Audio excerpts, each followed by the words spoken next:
बिस्मिल्लाहिर्रहमानिर्रहीम सल्लल्लाहु अला हबीबी सैयदना मुहम्मद व अला आलिहि वसल्लम।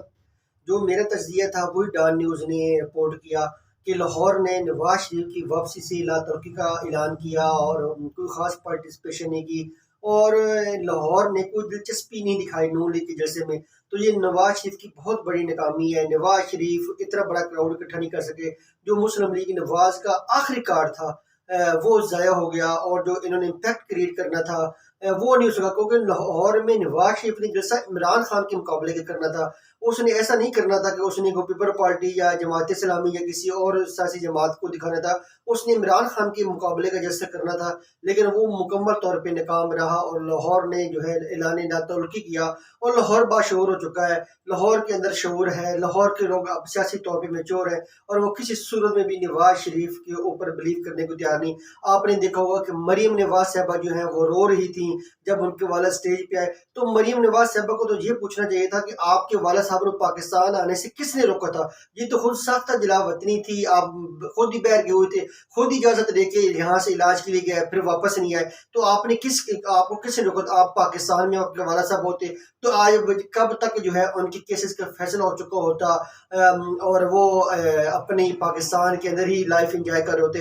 तो नवाज शरीफ ने तो खुद रखा हुआ था, ना कि कानून का प्रेशर था ना कोई इदारों की तरफ से प्रेशर था। जब एक शख्स खुद ही गया और खुद ही अपनी मर्जी से वापस आ गया, क्या अब नवाज शरीफ को कोई मिन्नतें करके लाया?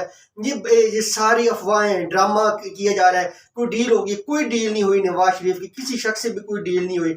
ये एक प्रोपेगेंडा किया जा रहा है मीडिया के थ्रू कि किस नवाज शरीफ को वहां पे कोई मिन्नतें करके लाया, किसी ने नवाज शरीफ के हाथ जोड़े कि प्लीज वापस आ जाए, पाकिस्तान को आपकी जरूरत है। नवाज शरीफ पहले भी 3 बार वजीर आजम रह चुका है, उसने कौन से इतने बड़े कारनामे सर अंजाम दिए जो अब आके उसने सर अंजाम देने थे? तो ये एक अपने की इन्होंने मीडिया कैंपेन चलाई होती है और मरीम नवाज साहबा ऐसे रो रही थी जैसे कोई बड़ा जुल्म हो गया नवाज शरीफ के साथ। और जब शख्स खुद ही वापस नहीं आया तो उसमें रोना धोने का रोना तो बनता था बेनज़ीर के जो आंसू थे जब उसके वालद को फांसी हुई, नाहक उसके वालद को फांसी के ऊपर लटकाया गया, उसकी जान गई और बेनज़ीर के वो आंसू थे और वो आंसू जो थे वो पूरी दुनिया आज भी उन आंसुओं को याद रखती है और ये पाकिस्तान उन आंसुओं की आज भी वो कीमत अदा नहीं कर सकता। तो डेफिनेटली बेनज़ीर ने जो है वो बड़ा पन का मुजाहरा किया और वो कुर्बानी थी जुल्फ़िकार अली भुट्टो की और वो आंसू थे जो असल में बेनज़ीर के थे। तो यहाँ तो नवाज शरीफ खुद गया, मरीम नवाज शरीफ साहबा जो है बेनज़ीर बनने की कापी कर रही थी। बेनज़ीर भुट्टो बनना बहुत मुश्किल है। उसके वालिद ने जो है पाकिस्तान की बड़ी खिदमात की जुल्फ़िकार अली भुट्टो ने और फांसी उसने कुर्बान की, झुकना उसने पसंद नहीं किया, अपने असूल से पीछे हटना उसने पसंद नहीं किया। यहाँ तो जब शख्स चला जाता है इलाज दे के 50 रुपए के स्टाम्प पेपर देकर गया था, खुद ही गया था ना और खुद ही वापस आया। किसने कहा था भी वापस आओ? खुद ही वापस आया। क्या रोना क्या धोना? तो डेफिनेटली जो है नवाज शरीफ का वो बड़ा एक फ्लॉप जलसा था। फिर नवाज शरीफ की वापस आने से यहाँ पे क्या हुआ, हमारा पूरा निज़ाम जो है वो कोलैप्स कर गया, नंगा हो गया।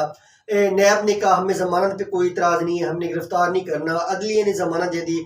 नादरा जो है वो एयरपोर्ट पे पहुंच गया बायोमेट्रिक करवाने, CCP लाहौर सलूट मारने लगा, कमिश्नर लाहौर जो गया, DC जो थे मुख्तलिफ अजला के वो MNS के वहाँ के जो नून लीग के टिकट होल्डर से उनको सपोर्ट देने लगे। तो ये इस वजह से पूरा निज़ाम जो है वो नंगा होके रह गया। क्या इस निज़ाम के तहत आपने मुनसिफाना आज़ादाना जो है फ्री एंड फेयर इलेक्शन करवाने हैं? और बाकी PTI की आज कार्नर मीटिंग थी, उनको वो इजाज़त नहीं मिली, तोड़ फोड़ की गई, उनके वर्कर्स को फिर दोबारा गिरफ्तार किया गया, तशद्दुद किया गया। इस तरह की जो है मिसालें आमरीत के दौर में भी नहीं मिलती। ऐसा तो मुशर्रफ के दौर में भी नहीं होता था। तो बराए नाम ही जमहूरियत से कुछ जमहूरियत कुछ जिंदा तो रखें, दुनिया को दिखाने की काबिल को छोड़ें। तो इलेक्शन कमीशन की खामोशी जो है वो मैंने खेद है। क्यों इलेक्शन कमीशन खामोश है? क्यों इलेक्शन कमीशन कोई नोटिस नहीं दे रहा? असेंबलियाँ निज़ाल हैं और इंटरम गवर्नमेंट्स काम कर रही हैं। अब तो इलेक्शन कमीशन की जिम्मेदारी है वो नोटिस ले कि क्यों PTI को रील नहीं करने दी गई, क्यों उनकी कारण मीटिंग नहीं हुई। तो इसके ऊपर अगर इलेक्शन कमीशन जो है वो खामोशी रखता है तो फिर डेफिनेटली फिर ये है कि ये इलेक्शन जो है फिर वही धांधली ज़्यादा ही होंगे। फिर अवाम का वोट डालना ना डालना कोई मैनी नहीं रखता, कोई इम्पोर्टेंस नहीं रखता और बाकी चीज़ें रह गई। एक प्रोपेगेंडा किया जा रहा है कि शायद अगले वज़ीर आज़म नवाज शरीफ साहब हो। भाई अभी तो इलेक्शन नहीं हुआ, आपकी मकबूलियत देख लिया आपने, जो सर्वे आया था आप 5 नंबर पे मकबूल तो लीडर थे और आपके जलसे ने साबित किया कि आपकी जो मकबूलियत है साद रिजवी से कम है। इससे बड़ा, इससे ज़्यादा शो साद रिजवी कर सकता है, जो आपने कल फ्लॉप शो किया।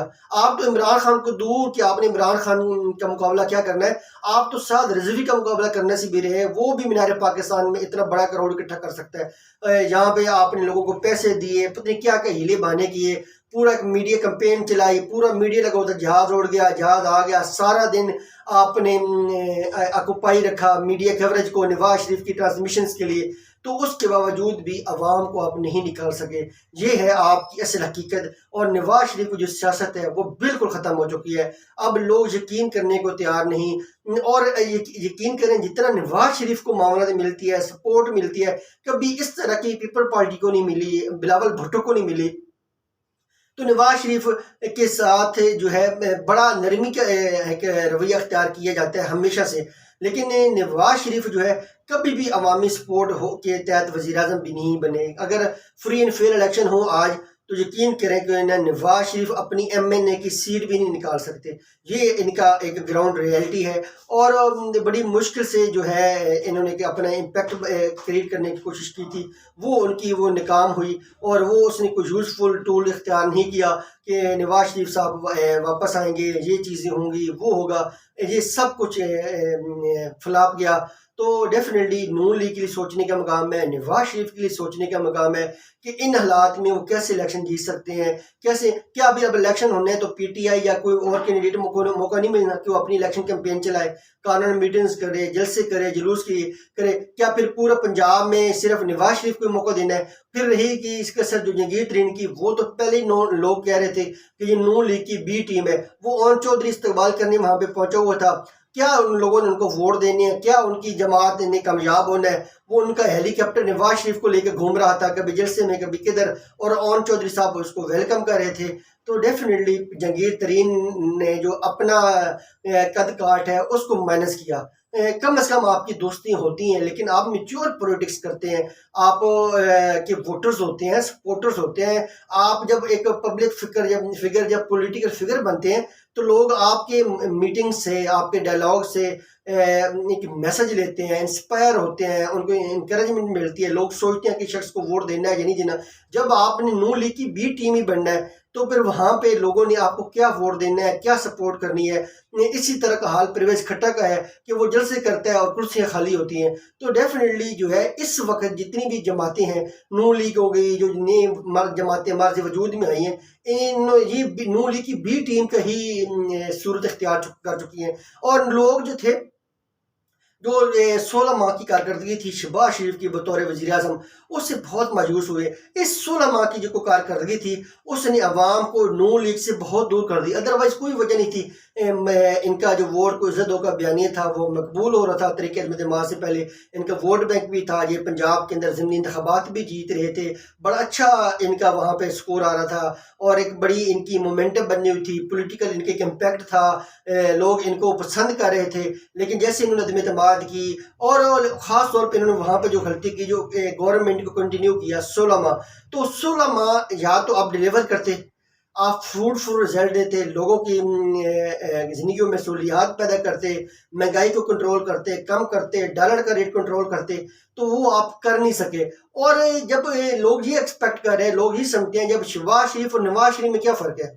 शहबाज शरीफ नून लीग का हिस्सा था, नवाज शरीफ नून लीग की जमात का हिस्सा है। तो जब शहबाज शरीफ नहीं परफॉर्म कर सका, तो नवाज शरीफ कैसे परफॉर्म करेगा? जो शख्स अपने भाई को आइडिया नहीं दे सका, उसने खुद क्या आगे बढ़ना है, क्या तरक्की करनी है, क्या मुल्क को आगे लेके जाना है, क्या इनके पास कोई विजन है? तो इस वक्त जो है लोग जो है ये समझ रहे हैं कि शायद नून लीग को ही कोई बड़ा ओपन फील्ड मिलेगी। ऐसा जो है वो नहीं हो सकता, क्योंकि आपने जो भी इलेक्शन करवाने हैं, आपने पाकिस्तान की हद तक तो अपने आप को सेटिस्फाई नहीं करना ना, आपने बैरूनी दुनिया को भी सेटिस्फाई करना है। मगरबी दुनिया जो आपकी डेमोक्रेसी को वाच करते हैं, आपके इलेक्शंस को वाच करना है, तो आप उनको क्या जवाब देंगे? तो डेफिनेटली एक ना एक दिन आपने तमाम सियासी जमातें, जो तरीके इंसाफ है, पीपल पार्टी है, बाकी जमातें हैं, उनको इलेक्शन कैंपेन की ज़रूर इजाज़त देनी है, ताकि नून लीग को भी अपनी स्ट्रेंथ का पता तो चले। जो नवाज शरीफ बड़ा नेल्सन मंडेला बन के सामने आए थे। और ये रोना मरीम नवाज का बिल्कुल समझ से नहीं आया। ठीक है, उनके वालिद की जुदाई थी, हर बच्चा जो है अपने बाप से मिलता है, लेकिन वो कहना कि मरीम ने बड़ी कुर्बानी दी, बाप को वापस लेके आए। मरीम साहबा, ये बिल्कुल जुल्फ़कार वाली भुट्टो वाला कुछ सीन नहीं था नवाज शरीफ साहब के साथ, या कोई आपको बेनज़ीर वाला रोल आपने नहीं कर पा रही थी।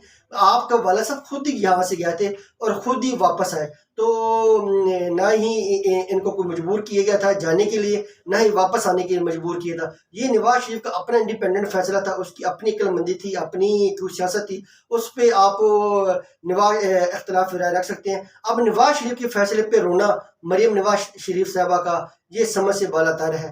पाकिस्तान जिंदाबाद।